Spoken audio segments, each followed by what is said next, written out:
This story was submitted by Albie Cooper. My fiance and I went shopping at a Kmart not far from our apartment. It was back to school time, so there were sales and clearance racks outside the store. My fiance is a small girl, about 5 foot 1 inch, and petite, but curvy. So as expected, men hit on her constantly.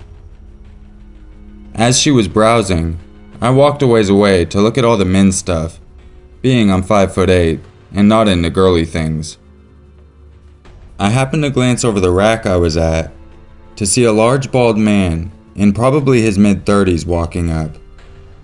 He had a strange look on his face, almost like determination, but with a dark twist. I saw him motion to another man sitting in a nearby car, and the car began to pull up towards the curb, very slowly.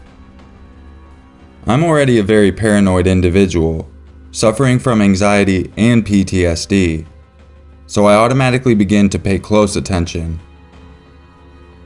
It was then I realized what they were so intent on. My fiancée. The man was about 40 feet from her now, and being the oblivious little thing she is, she didn't notice the man, or my frantic look at her.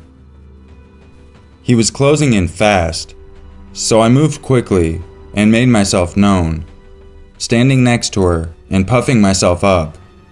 I'm a large girl, and I lift in my spare time. He looked at me with such a nasty glare that I felt the need to put myself directly between them. I was scared shitless, of course. This guy was enormous. Finally, my fiancée realized something was happening, and she turned and looked at the man. He then turned around, jogged off, and entered the car, peeling out of the parking lot and speeding away. I have never been so scared in my life. Not for me, but for God knows what they had in store for my fiancée.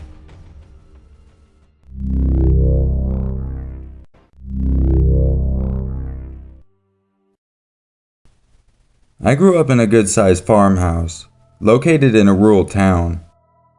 The town was small, and it only had one gas station and one general store. I had just turned 17 and was becoming more independent. In the summer of '86, I began doing odd jobs for locals, like cutting down trees or tilling up soil for crops. I would rather have worked for someone doing something a bit less demanding, but alas, there were no other jobs to be had. One day in July, I was fixing the door on a woodshed for an elderly couple who lived a few miles away from my house. They were friends of my family, so they were always very nice to me, and I liked working for them. I had mounted the door back up and was finishing screwing the doorknob back in when the handle of my screwdriver snapped right off. I didn't exactly have a high-quality set of tools, to be perfectly honest. I went over to the house to see if I could borrow one of theirs. I figured they would have no problem with lending me one. As I approached the house, I heard footsteps in the woods next to the path I was walking on. They were consistent, and they coincided with mine. Whenever I would stop, they would stop. Initially, this freaked me out, because I knew I was not hearing an echo, or imagining it. The steps sounded relatively close, but I couldn't see anyone around me. It didn't help that it was near dusk, and that the woods were lined with shrubs and thickets. When I got to the house, the husband was happy to know that I had fixed the door, and told me not to worry about the handle. He said he would have no problem putting it on himself. He paid me in full anyhow, and offered me something to drink. Being thirsty, and worn out from several other jobs earlier in the day, I gladly accepted. We sat in the small parlor, next to the kitchen. We began talking about the usual generic topics, like the weather, other people in the town, and eventually, we got on the obligatory elderly people topic of health issues. You know, Typical complaints about joint pain, and all of that unpleasant stuff we all have to look forward to. What really caught my attention was when he began talking about his hearing. He stated that instead of going deaf, like most old folks, his ears started playing tricks on him. He began hearing what sounded like another set of footsteps while he was walking around his property. And at night, when he was in bed with his wife, he sometimes heard stirring outside. His alleged ailment seemed unusual to me, and I told him about the footsteps I had heard. When I brought up the part about them stopping and starting with mine, a look of concern came across his face. He was about to reply when we heard his wife open the back door in the kitchen, the one that I had just come in.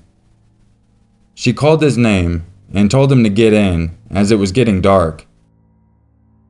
He spoke up and let her know that we were in the parlor, making a sly remark about not being the only one with shoddy hearing. She walked in and was surprised to see both of us in the same room. She asked how I got in so fast, to which I replied that I had been inside for the past 30 minutes. She then asked who was walking around outdoors. Apparently, from her bedroom window, she saw someone walking around at the far edge of the property near the woods. This spooked me given the conversation we had just had, and given her husband's pale face, it was obvious that he was feeling the same. I went outside to check it out. I looked on the path and around the entire house, but I saw nobody. This spooked me even more, considering that there were no houses for a good 1.5 miles around this property. There was no reason for anyone to be out this far. Not even a hunter would be in this section of the woods. The husband appeared in the doorway with an old rifle in his hand. "See anybody?" he asked. I told him there was nobody around, which didn't seem to appease him at all, and frankly, I didn't expect it to. A week or so later, I had an experience at my house when I was watching a late-night movie and home alone. I swore I heard someone or something moving around in the woods outside. I heard the rustling of leaves and twigs breaking.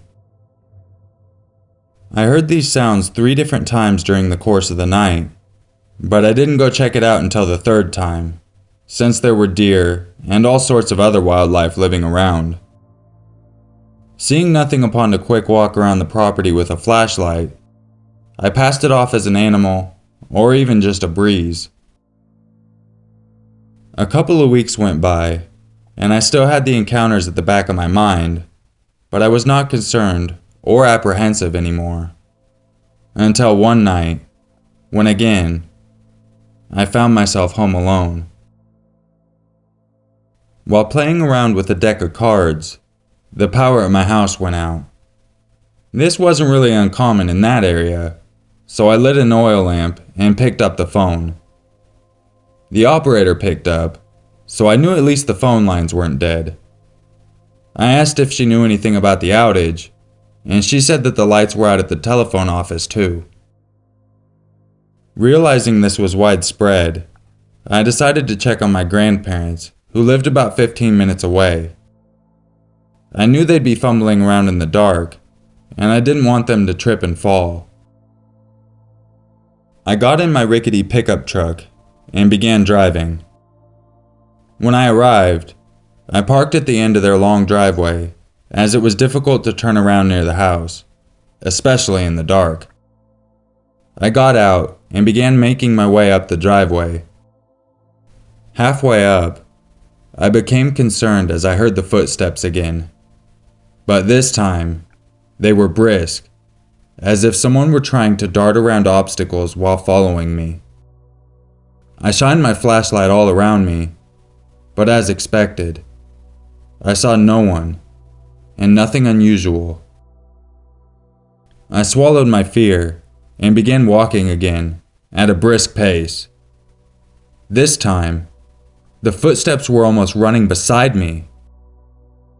I ran up onto the porch and knocked on the door, while shining my flashlight around the perimeter of the porch. I knew someone was out there. I could feel someone watching me. My grandmother answered the door, surprisingly quick, seeing as everything was pitch black. I helped my grandparents light some candles and get settled before excusing myself to go check their fuses. Obviously, I knew none of them had blown, as it was a widespread outage, but I needed an excuse to get away and make sure all of the doors were locked. The front and back were bolted, but when I went into the basement, to my horror, I found the bulkhead open. It had been pried open. Now scared for my life, I ran upstairs to the telephone. I picked it up, and to my relief, the line was still up, so I immediately called the sheriff's department. I didn't tell my grandparents what was going on, because I didn't want them to have a heart attack. I started hearing creaking, and those dreaded footsteps upstairs. Not knowing who or what I was up against, I decided to grab a hammer and wait near the stairs in case whatever was up there decided to come down. It was a while before I heard a siren, but once I did, I ran out and told the deputy that someone had been stalking the property and was on the second floor. At this point, my grandparents had followed me outside to see what the commotion was about. I told them about what I had seen and heard, and they were understandably shocked to hear that their home had been invaded. The deputy searched upstairs with a pistol in one hand and a flashlight in the other, while we waited downstairs. As we were staring at the stairs, I felt a breath on the back of my neck. My heart was now in my mouth. I froze and couldn't speak for a brief moment.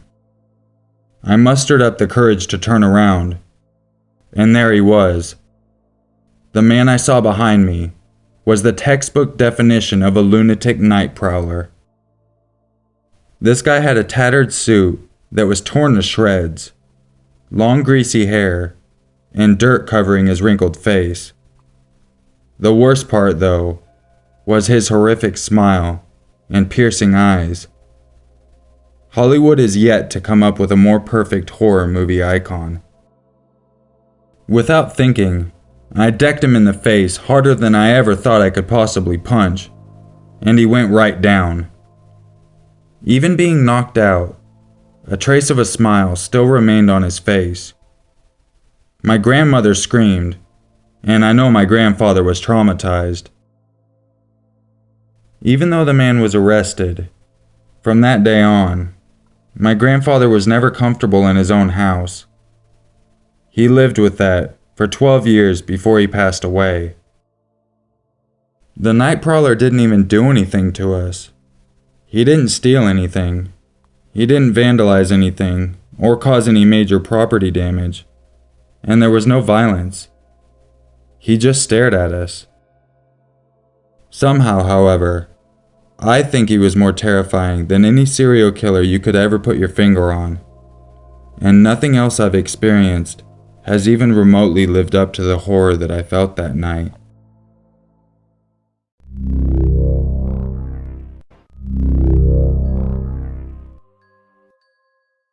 If you enjoyed this video, don't forget to leave a like and subscribe so you can catch all of my future content. And just remember, it's always scarier if it's true.